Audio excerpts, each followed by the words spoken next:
Hi friends, ಎಲ್ಲರಿಗೂ ನಮಸ್ಕಾರ. ನಾನಿವತ್ತು ಆರೋಗ್ಯಕರವಾದ ರುಚಿಕರವಾದ ರಾಗಿ ಮಣ್ಣಿ ಮಾಡಿ ತೋರಿಸ್ತಾ ಇದ್ದೀನಿ. ರಾಗಿ ಆಲ್ಬೈ ಅಂತಾರಲ್ಲ, ಅದನ್ನು ಮಾಡಿ ತೋರಿಸ್ತಾ ಇದ್ದೀನಿ. ಒಬ್ಬೊಬ್ಬರು ರಾಗಿ ಮಣ್ಣಿ ಅಂತಾರೆ, ಒಬ್ಬೊಬ್ಬರು ರಾಗಿ ಆಲ್ಬೈ ಅಂತಾರೆ.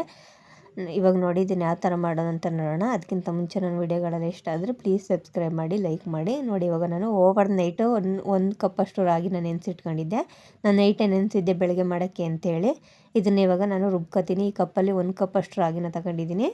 ಇದನ್ನೇ ಇವಾಗ ನಾನು ರುಬ್ಕೋಬೇಕು. ಅದಕ್ಕಿಂತ ಮುಂಚೆ ಇವಾಗ ನಾನು ಒಂದು ಪಾತ್ರೆಯಲ್ಲಿ ಬೆಲ್ಲನ ಕರ್ಗಕ್ಕೆ ಇಟ್ಕೊತೀನಿ. ನಾನು 2ರಿಂದ 3 ಕಪ್ಪಷ್ಟು ಬೆಲ್ಲ ತಗೊಂಡಿದ್ದೀನಿ. ಇದನ್ನು ಒಂದು ಪಾತ್ರೆಗೆ ಹಾಕ್ಬಿಟ್ಟು ಬಿಸಿ ಮಾಡ್ತೀನಿ. ಒಂದು ಕಪ್ಪಷ್ಟು ನೀರು, ಅದೇ ಯಾವ ಕಪ್ಪಲ್ಲಿ ರಾಗಿ ತಗೊಂಡೆ ಅದೇ ಕಪ್ಪಲ್ಲಿ 1 ಕಪ್ಪಷ್ಟು ನೀರನ್ನ ಹಾಕಿ ಇವಾಗ ನಾನು ಬೆಲ್ಲನ ಕರ್ಗಕ್ಕೆ ಇಟ್ಕೊತೀನಿ. ಬೆಲ್ಲ ಕರ್ಗ ಅಷ್ಟರಲ್ಲಿ ಇವಾಗ ನಾವು ರಾಗಿನ ರುಬ್ಕೊಳ್ಳೋಣ. ಫುಲ್ ನಾನು ನೀರು ಸಮೇತ ಇರೋ ರಾಗಿನ ಹಾಕ್ತಾಯಿದ್ದೀನಿ. ನೆನೆಸಿಟ್ಕೊಂಡಿರೋದು ಮೊದಲೇ ತೊಳೆದು ಇಟ್ಕೋಬೇಕು ನೀಟಾಗಿ. ಈ ಥರ ತೊಳೆದ್ಬಿಟ್ಟು ನೀರು ಸಮೇತನೇ ರಾಗಿ ಹಾಕ್ಬಿಟ್ಟು ಇವಾಗ ಚೆನ್ನಾಗಿ ರುಬ್ಕೋಬೇಕು. ಜಾಸ್ತಿ ನೀರು ಹಾಕಿ ರುಬ್ಬಿದ್ರೆ ಬೇಗ ರುಬ್ಬಲ್ಲ. ಸ್ವಲ್ಪನೇ ನೀರು ಹಾಕಿ ರುಬ್ಕೊಳ್ಳಿ. ಇವಾಗ ನೋಡಿ ಇದಾಗಿದೆ ರಾಗಿ. ಇದನ್ನು ಇವು ಸ್ಟೇನರ್ಗೆ ಕೆಳಗಡೆ ಒಂದು ಪಾತ್ರೆ ಇಟ್ಬಿಟ್ಟು ಮೇಲೆ ಸ್ಟೇನರ್ಗೆ ಈ ಥರ ರಾಗಿನ ಚೆನ್ನಾಗಿ ಮಿಕ್ಸ್ ಮಾಡಿ ಸೋದಿಸ್ಕೋಬೇಕು. ಸ್ವಲ್ಪ ದಪ್ಪದ್ದು ಬಿದ್ದಿರುತ್ತೆ, ಆಮೇಲೆ ಲಾಸ್ಟಲ್ಲಿ ಮತ್ತೆ ಸೋದಿಸ್ಕೊಳ್ಳೋಣ. ಇವಾಗ ನೋಡಿ ಮತ್ತೆ ಇನ್ನೊಂದು ರೌಂಡ್ ರುಬ್ತಾಯಿದ್ದು. ನಾನು ಇದೇ ಥರ 2-3 ಸಲ ರುಬ್ಕೊತಾ ಇದ್ದೀನಿ ರಾಗಿನ. ಆವಾಗ ಚೆನ್ನಾಗಿ ಹಾಲು ಬಿಡುತ್ತೆ ಅಂತೇಳಿ. ಇವಾಗ ರಾಗಿ ಎಲ್ಲ ಆದಮೇಲೆ ಮತ್ತೆ ಇವಾಗ ಹಸಿಕಾಯಿನ ರುಬ್ಕೊತಾ ಇದ್ದೀನಿ. 1 ಕಪ್ಪಷ್ಟು ಹಸಿಕಾಯಿ ತುರಿ ತಗೊಂಡಿದ್ದೀನಿ. ಅದನ್ನು ಅಷ್ಟೇ ನುಣ್ಣಗೆ ರುಬ್ಕೊಂಡು 1 ರೌಂಡ್ ರುಬ್ಬಿದ್ರೆ ಸಾಕು. ಇದು ಜಾಸ್ತಿ ಟೈಮ್ ರುಬ್ಬೋದು ಬೇಡ.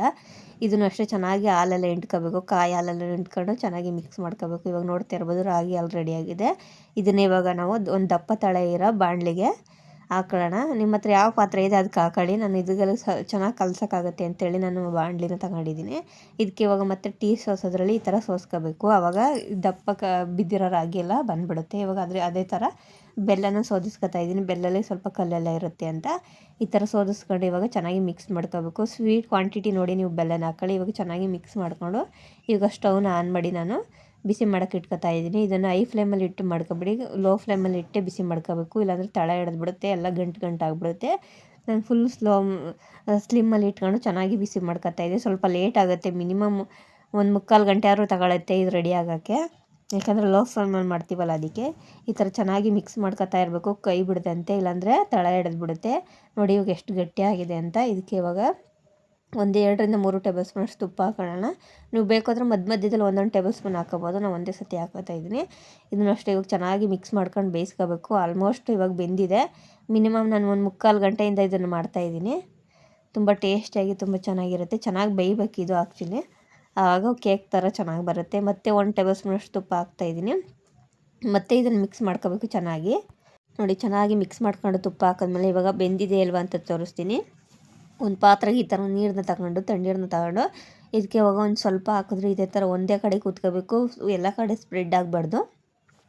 ಈ ಥರ ಆದರೆ ಬೆಂದಿದೆ ಅಂತ. ಇದನ್ನು ಇವಾಗ ಇನ್ನೊಂದು ರೌಂಡ್ ಮಿಕ್ಸ್ ಮಾಡ್ಕೊಂಡಿದ್ದನ್ನು ಇವಾಗ ತಟ್ಟೆಗೆ ಹಾಕೊಳ್ಳೋಣ. ತಟ್ಟೆಗೆ ಮೊದಲೇ ನಾನು ತುಪ್ಪ ಸವರಿ ಇಟ್ಕೊಂಡಿದ್ದೆ, ಅದಕ್ಕೆ ಇವಾಗ ಈ ಹಿಟ್ಟನ್ನ ಹಾಕೊಳ್ಳೋಣ.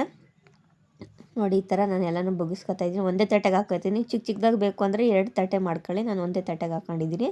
ಈ ಥರ ಸ್ಪ್ರೆಡ್ ಮಾಡ್ಕೊಂಡು ಮಿನಿಮಮ್ 2ರಿಂದ 3 ಅವರ್ ಇದನ್ನು ತಣ್ಣಗೆ ಹಾಕ್ಬಿಟ್ಟು ಬಿಡಬೇಕು. ತಣ್ಣಗಾದಾಗಲೇ ಅದು ನೀಟಾಗಿ ಕಟ್ಟಾಗಿ ಚೆನ್ನಾಗಿ ಬರೋದು. ಇದ್ರ ಮೇಲೆ ಇವಾಗ ನಾನು ಬೆಳ್ಳಿ ಎಳ್ಳಿತ್ತು ಅಂತೇಳಿ ಹಾಕ್ತಾಯಿದ್ದೀನಿ. ನೀವು ಗಸಗಸೆ ಇದ್ರೆ ಗಸಗಸೆನೂ ಹಾಕೋಬೋದು, ಕೊಬ್ಬರಿ ತುರಿನೂ ಹಾಕೋಬೋದು, ಚೆನ್ನಾಗಿರುತ್ತೆ. ನೋಡಿ ಇವಾಗ ಫುಲ್ ಕಂಪ್ಲೀಟಾಗಿ ತಣ್ಣಗಾಗಿದೆ. ಮಿನಿಮಮ್ 3 ಅವರ್ ಆಗಿದೆ ಇದು ಮಾಡಿ. ತೋರಿಸ್ತಾ ಇದ್ದೀನಿ ನೋಡಿ, ಕೈಗೇನು ಅಂಟ್ಕೊಳ್ಳಲ್ಲ, ಕಟ್ ಮಾಡಿದ್ರೂ ಅಷ್ಟೇ ಚಾಕುಗೇನು ಅಂಟ್ಕೊಳ್ಳಲ್ಲ. ಆರಾಮಾಗಿ ಕೇಕ್ ಥರ ಬರುತ್ತೆ. ನಿಮ್ಗೆ ಯಾವ ಶೇಪಲ್ಲಿ ಬೇಕೋ ಆ ಶೇಪಲ್ಲಿ ಕಟ್ ಮಾಡ್ಕೊಳ್ಳಿ, ತುಂಬ ಚೆನ್ನಾಗಿರುತ್ತೆ. ನೋಡಿ ನಾನು ಈ ಶೇಪಲ್ಲಿ ಕಟ್ ಮಾಡಿದ್ದೀನಿ. ನೋಡಿ ಕೈಗೂ ಅಂಟಲ್ಲ, ನೋಡಿ ಎಷ್ಟು ಚೆನ್ನಾಗಿ ಬರ್ತಾಯಿದೆ. ಸ್ವಲ್ಪ ಒಂದು ಸೈಡಿಂದ ಇದೆ ಕಟ್ ಮಾಡೋ ಗಂಟೆ ಸ್ವಲ್ಪ ಕಷ್ಟ ಇರುತ್ತೆ, ಆಮೇಲೆ ನೋಡಿ ಆರಾಮಾಗಿ ಎದ್ದು ಬರುತ್ತೆ. ಎಷ್ಟು ಚೆನ್ನಾಗಿ ಬಂದಿದೆ ಅಂತ. ಕೇಕ್ ಥರನೇ ತುಂಬ ಟೇಸ್ಟಿಯಾಗಿ ತುಂಬ ಚೆನ್ನಾಗಿರುತ್ತೆ. ಆರೋಗ್ಯಕ್ಕೂ ಒಳ್ಳೆಯದು, ದೇಹಕ್ಕೂ ತಂಪು. ಮಕ್ಳಿಗಂತೂ ತುಂಬ ಇಷ್ಟ ಆಗುತ್ತೆ. ಇದು ನನ್ನ ಮಗಳಿಗಂತೂ ತುಂಬ ಇಷ್ಟ, ಅದಕ್ಕೆ ಮಾಡಿಟ್ಟಿದ್ದೀನಿ. ನೋಡಿ ಎಷ್ಟು ಚೆನ್ನಾಗಿದೆ ಅಂತ. ಇಷ್ಟ ಆದರೆ ಪ್ಲೀಸ್ ಲೈಕ್ ಮಾಡಿ, ಶೇರ್ ಮಾಡಿ, ಕಮೆಂಟ್ಸ್ ಮಾಡಿ, ಪ್ಲೀಸ್ ಸಪೋರ್ಟ್ ಮಾಡಿ.